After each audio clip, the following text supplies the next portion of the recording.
Welcome to the Winchester Club, Series 1, Episode 1, Gunfight at the OK Launderette. The way these videos are going to work is that the first bit is going to be about the plot of the episode, the second bit is going to be about the actors who were in it, and the third is about where it was filmed. And we'll round off with a mailbag at the end. If you want to hit us on X, it's at Terry and Arthur.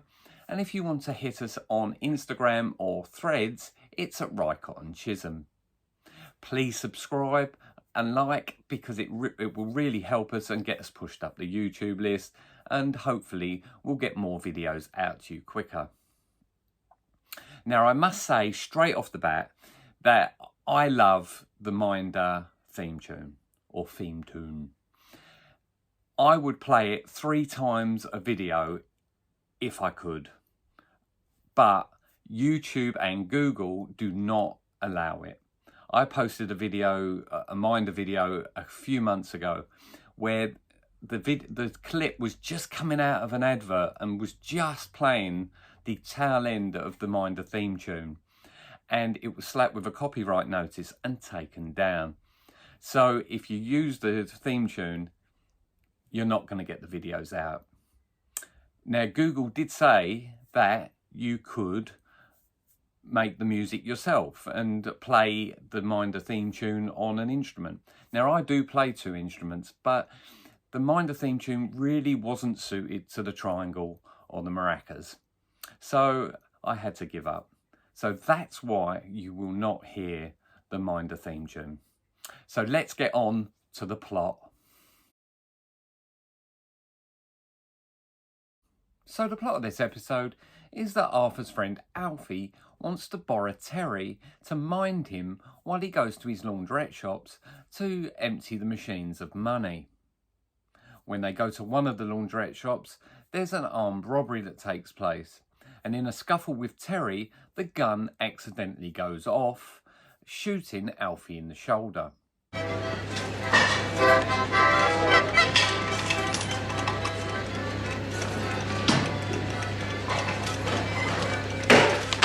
Okay, don't nobody move.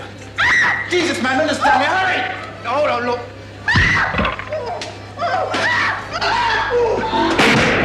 This also alerts the local gendarmerie, who surround the launderette. The robbers then take Terry, Alfie and the people in the launderette down to the basement, which creates a hostage situation. Later into the siege, the robbers change their story and say it's not an armed robbery and that it's actually something to do with black liberation, and say they're part of the independent Rastafarian army. The building is entirely surrounded. No possibility of escape. Many of the officers on duty here are trained marksmen.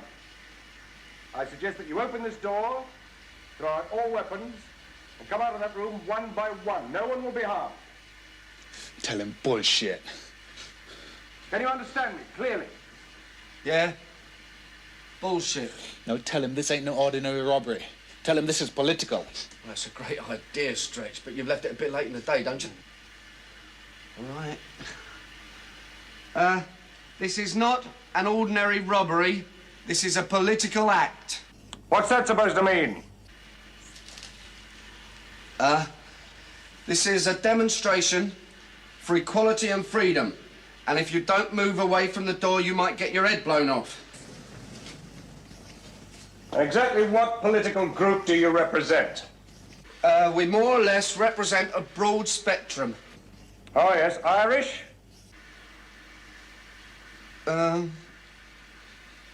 Not so as you notice, no. Well, if we knew exactly what political group we were dealing with, maybe we could get somewhere. Over to you, pal. Tell him the independent Rastafarian army. Hey, turn it in, Stretch, that's not right. Shut up, Winston. Let me do the brain work, okay? Meanwhile, Arthur is doing what Arthur does best, earning out of a situation, even though if he's not entirely sure of the situation. Oi, clock me, sweetheart. Never mind page 3, you're on page 1. On the front. The lonely woman who waits in hope. Not very nice of me, is it? Well, you're distraught, aren't you? Terry's going to be well distraught too when he reads a bit about you two getting married. Yeah, I've only ever spoke to him twice. Eventually, the leader of the gang, Stretch, turns his back on Terry, which gives him the ideal opportunity to hit him from behind. Stretch drops the gun and a fight ensues, which Terry, of course, comes out winning. Unfortunately, when everyone's led out of the laundrette, the old Bill thinks Terry is one of the robbers due to his record. And then at the police station, Terry comes across someone who is going to come back and back and back. That is Detective Constable in this episode, Charlie Chisholm. My name is Albert. Oh, sorry, Charlie. Albert Charlie Chisholm.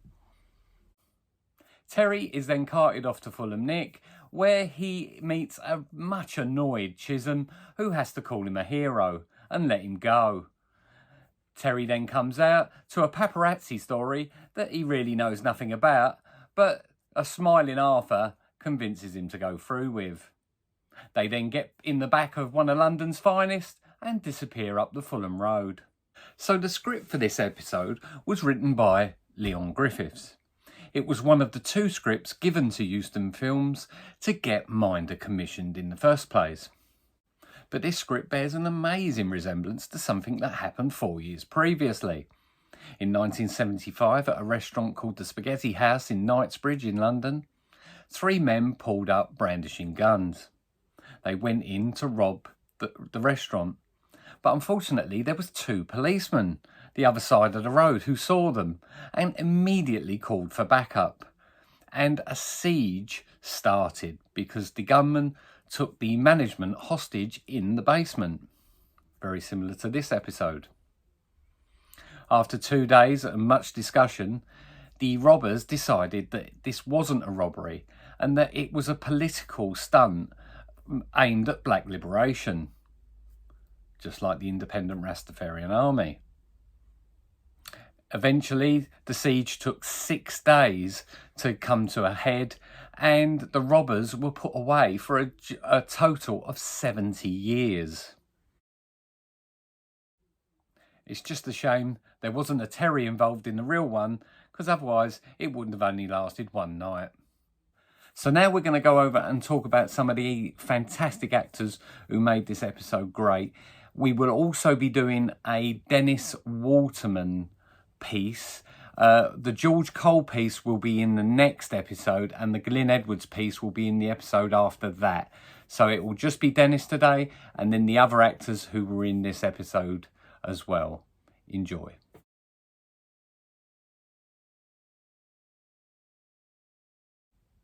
Dennis Waterman was born in 1948 to Rose and Harry Waterman of Elms Road, Clapham. His older brother Pete Waterman, no, not that one, yes, that one, boxed for Britain at the Olympics in Helsinki in 1952. In 1957, he went on to win the European welterweight title. However, in 1958, he boxed for the British welterweight title against Dave Charnley and got very badly injured and never boxed again. After failing his 11 plus, Dennis enrolled at the Corona Theatre School, where before he even went to the school, he auditioned for and got the part of Ted in Night Train for Inverness. At the same time, he also auditioned for a part in The Pirates of Blood River, and got that too. These parts led on to Dennis getting the lead role in Richmal Crompton's TV adaptation of Just William. Unfortunately, it only lasted 1 series, but that was very lucky for Dennis, because he went to another audition with Desi Lou Productions, Desi being Desi Arnaz and Lou being Lucille Ball. They had a comedy called Fair Exchange. Fair Exchange was an American comedy about 2 families who were going to swap daughters. The 2 fathers had met during the war, one American and one English. Dennis was to play the brother of the English girl, but the whole thing was to be shot in Hollywood, the English scenes and the American scenes. The English father that Dennis had in Fair Exchange was Victor Madden of Chitty Chitty Bang Bang fame. So as you see, Dennis was an accomplished child actor. But to become a household name and to be in a show that's a household name, you need to have one, maybe two, maybe even three jobs that are gateway jobs to becoming that person. The first job for Dennis that was in 1964 when he did a Noel Coward play. Yes, Mr. Bridger from The Italian Job. Great film. The play was called I Can Walk Where I Like, Can't I? For the ITV Play of the Day series. In it, he starred with someone who would become one of his best friends in real life and one of his closest friends until he died. And that was John Thor. John Thor, later on in Dennis's career, was going to be very, very important. Dennis's next role was his first lead role as an actor, starring with Susie Kendall as a Chelsea girl who falls in love with a Battersea boy, played by Dennis Waterman, in Peter Collinson's Up the Junction. In Dennis's book, he wonders where the premiere of Up the Junction is going to be, whether it's going to be Leicester Square, Tottenham Court Road. Instead, it was held at the Clapham Grand. After that, he was spotted by Euston Films, and Euston Films wanted him to be in a police drama that they were doing. Now, that police drama was called Special Branch. Special Branch, of course, starred Patrick Mower, George Sewell and Paul Eddington, all who would go on to be in Minder as, obviously, Confidence Clive, Guy Wheeler and Frank in Rembrandt Doesn't Live Here Anymore. Now, this was only one episode and Dennis was to play the criminal in the episode. But this was really the gateway into Euston Films. The way Euston Films used to work was they liked actors that they had worked with before. Hence why so many actors from the Sweeney were in Minder. If you were in Euston Films Rolodex, you were likely to be used again. And he was, when Euston Films were making the successor to Special Branch, which was a vehicle for John Thor called Regan. John Thor asked if Dennis Waterman could come in and read for the part of George Carter, and he did. And the first episode of Regan was made. Euston Films already had 12 episodes lined up, but the first episode went out on an ITV armchair cinema programme. This went out as Regan, but the cast weren't really happy with the title and got it changed after much deliberation from Euston Films to The Sweeney, after the Cockney rhyming slang for the Flying Squad, which was Sweeney Todd Flying Squad. The Sweeney was the hit that got Dennis recognition. The Sweeney was immensely popular. It ran for 4 series, 2 films, 1 good, 1 bad, and was just a ratings hit across the board. But after the 3rd series, John Thor and Dennis Waterman both said to Euston Films that the 4th series would be the last. They cited the quality of the scripts. Also, the professionals would come along and grabbed a more modern, younger audience. So in 1978, The Sweeney was going to finish. So Euston Films had to look around for something for Dennis to be the vehicle of. Otherwise, he was going to get poached by the BBC or another regional network. they searched high and low for something to be a vehicle for Dennis, and eventually it came along in the form of 2 scripts from a writer called Leon Griffiths. He sent in 2 scripts. One was Gunfight at the OK Launderette, and the other one was The Bengal Tiger. And everyone loved it, and that's what Minder was commissioned on. So Dennis started on his Minder journey, which was 10 years, 74 episodes. When Minder started, Dennis was the star of the show. But after a couple of series, it became the Dennis and George, or Terry and Arthur show.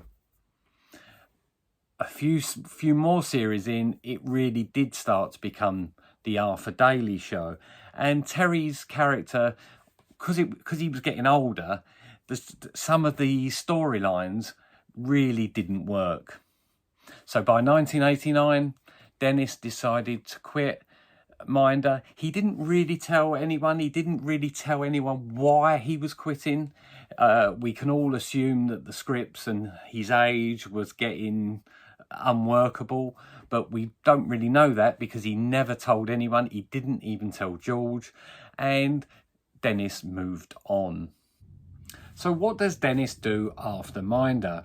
Well, he goes into a series starring with Jan Francis and Emma Ray called Stay Lucky, playing a character who is very, very close to Terry McCann.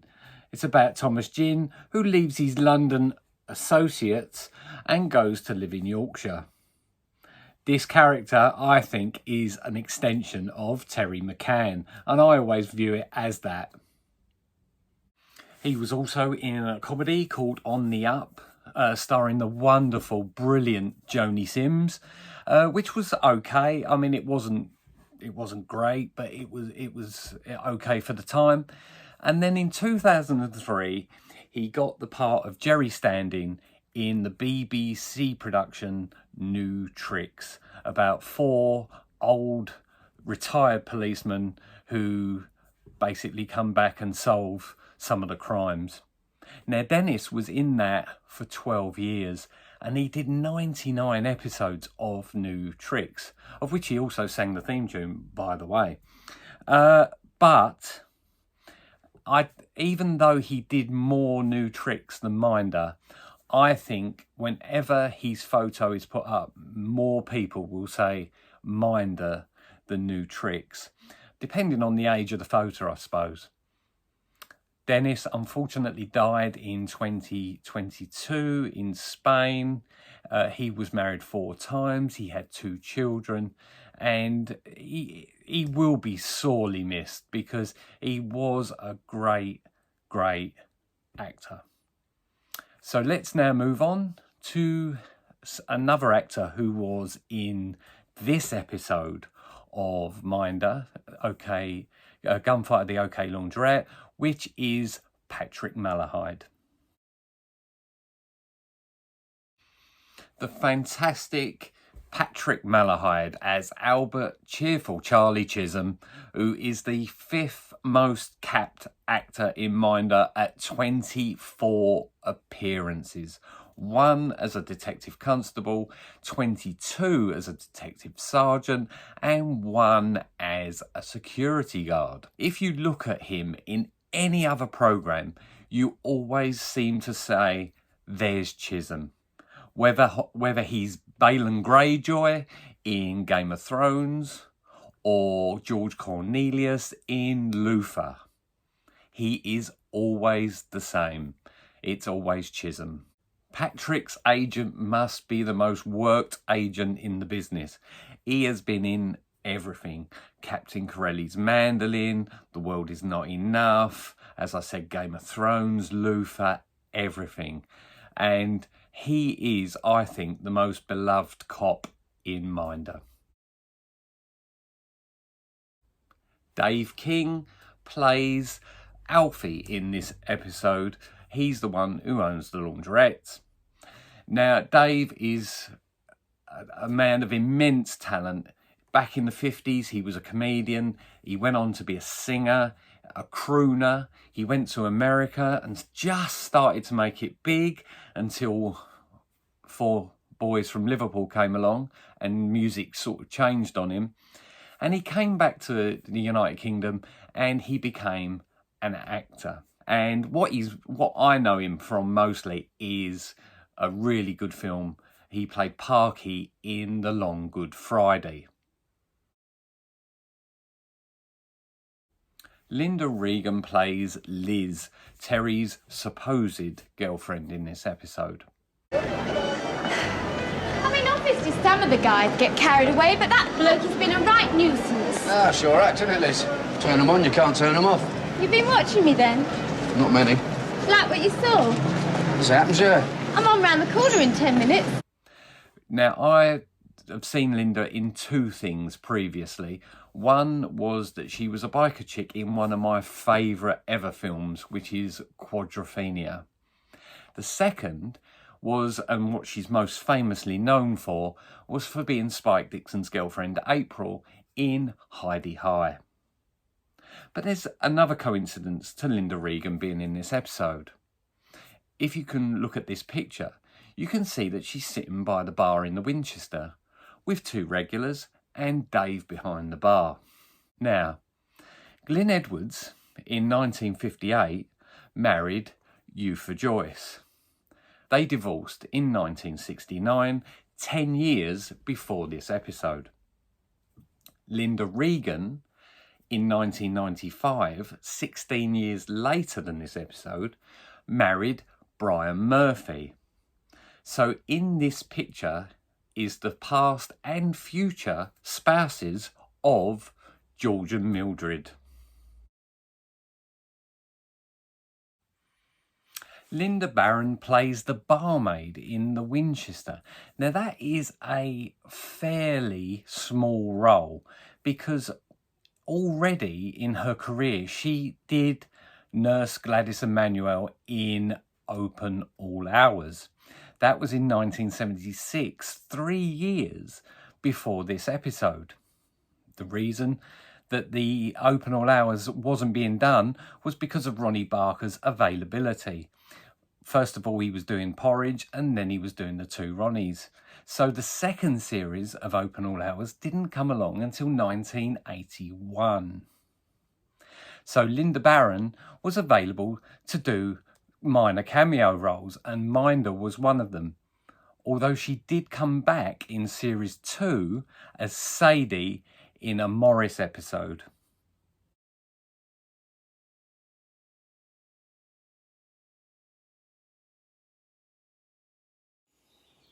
And here it is. Welcome to Series 1, Episode 1, Location 1, where Minder began. And it's St. Peter's Italian Church in Clerkenwell Road. The area, back in the 70s, was known as Little Italy. I mean, you can see by the restaurant, it still is a much smaller area now.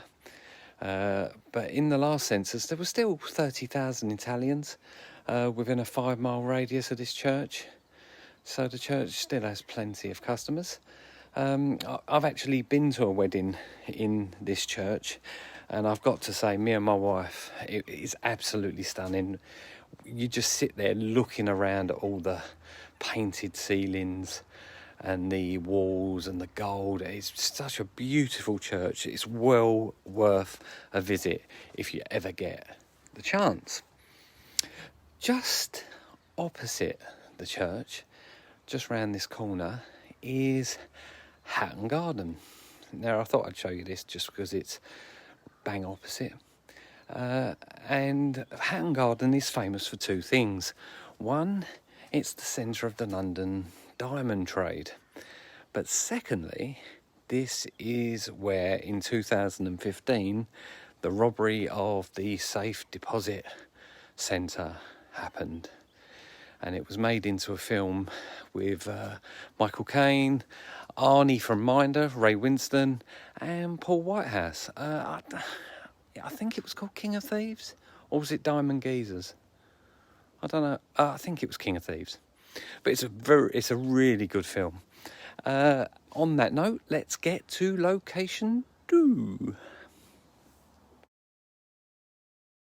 So this is location 2. This is where Arthur and Alfie walk from round this corner. Now, there is no way through to the Italian church there, so this is just a staged entry for the pair of them.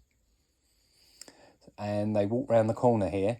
Now, I think this was some kind of clinic or massage parlour when it was in Minder. There used to be a sign on the door, and this road is called Mount Pleasant, and that's the block of flats that Alfie looks up at when he says about everyone's moved out. So then we go along Mount Pleasant, and this was where the delicatessen was, and eventually the pub on the corner. And as you can see, it's very much different nowadays. 53, that 53 on the wall is still there, which is remarkable, really. And that was in Minder as well. But then Arthur and Alfie come over to the road here, and this is where they were parked. Just here. Because in the background there you can see Mount Pleasant Post Office, which is, or was certainly, the largest post office in Europe at one point. Has its own underground railway as well. Runs from Whitechapel to Mount Pleasant to Paddington. It's not the tube, it's a tiny little railway. But that's the building that you see in the background. It's grown a bit, but that's the building in the background that you see when Arthur and Alfie are getting into the car. So on to location 3. Location 3. So this is Tisbury Court, West 1. It runs between Rupert Street and Wardour Street. And this is where Terry and Liz leave the club. And also this club was in the opening credits. It used to be called the New Rockingham Club, and as you can see by the archway there, that is where they come out of, and that's also the doorway that Arthur and Terry come out of.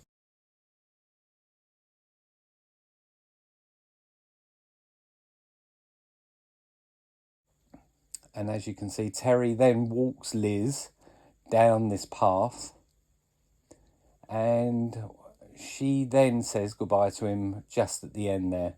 And just at the end there is Wardour Street, but straight across, as you can see behind Liz, is Old Compton Street.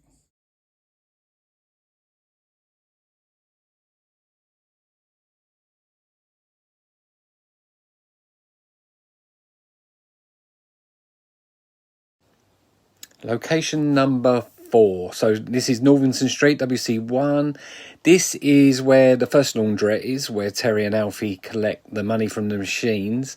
It's now a cafe, as you can see. And as you can see by that doorway and the no loading bay, that is where Terry parked, facing east. Now Terry leaves that way and turns left into Gray's Inn Road to go to the next laundrette. But that wouldn't be possible nowadays because the road is actually, they've reversed the road to go the other way. So let's get on to location number 5.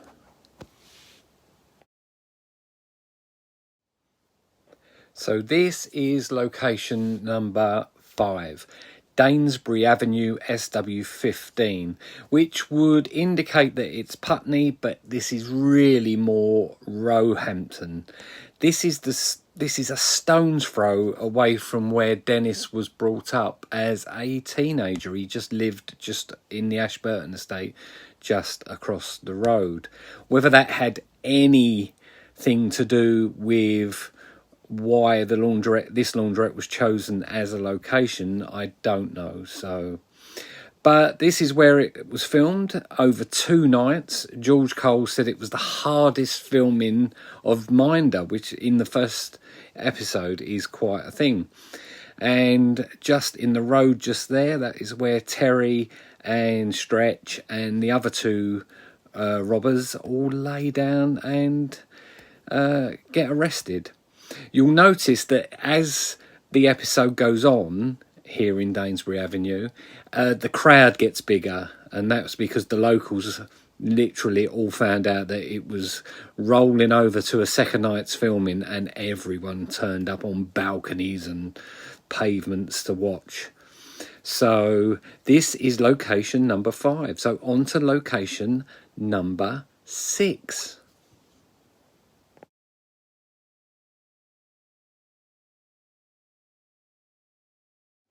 So this is location number 6, which is Fulham Police Station, which is no longer there. It was knocked down to build this, which is Fulham Boys School.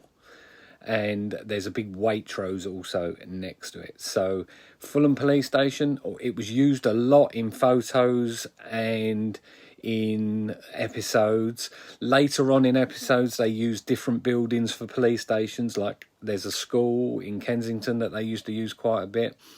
And when Dennis comes out of the police station, you can see that it is the police station. The police station was just where the school is, because there's a tiny, you can just see to the left, a tiny little white building, and that white building is still there in both my photo and also in the photo from the episode.